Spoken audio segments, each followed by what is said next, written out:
Social మీడియాలో ముక్కుసూటిగా మాట్లాడే టాలీవుడ్ నటుల్లో రాహుల్ రామకృష్ణ ఒకరు. లేటెస్ట్ గా AP deputy CM Pawan Kalyan ను ఎక్స్ వేదికగా టార్గెట్ చేశారు. పవన్ పై ప్రశ్నల వర్షం కురిపించారు. ఇప్పుడు ఇది కాస్త ఇండస్ట్రీతో పాటు పొలిటికల్ సర్కిల్స్ లో తీవ్ర దుమారం రేపుతున్నాయి.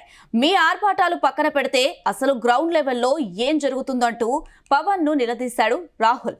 పంచాయతీరాజ్, గ్రామీణాభివృద్ధి, అటవీ పర్యావరణ శాఖలను ఉద్దేశించి రాహుల్ రామకృష్ణ వరుస ట్వీట్లు చేశారు.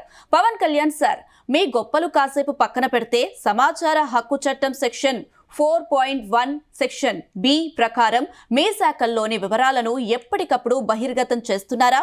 పేసా చట్టం, 1/70 చట్టం, గ్రామ సభ చట్టాల అమలు తీరుపై వచ్చిన ఫలితాలను దయచేసి చూపించండి. మీరు చేసినట్లు చెబుతున్న అటవీకరణ కార్యక్రమాల లెక్కలు ఓ స్వతంత్ర సంస్థ వెల్లడించిన దాని ప్రకారం అనుమానాస్పదంగా ఉన్నాయి. నేను దాఖలు చేసిన ఆర్టీఐ అప్లికేషన్ల ఆధారంగానే ఈ ఫలితాలను అడుగుతున్నా అంటూ నిలదీశారు రాహుల్ రామకృష్ణ.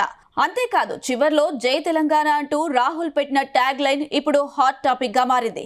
నేను మీ అభిమానిగా అడుగుతున్నా, మీరు ప్రశ్నలకు సమాధానం చెప్పాలి. ప్రశ్నించినంత మాత్రాన నేనేం దేశద్రోహిని కాదు అంటూ పవన్ కు గట్టి చురకలే అంటించారు రాహుల్ రామకృష్ణ.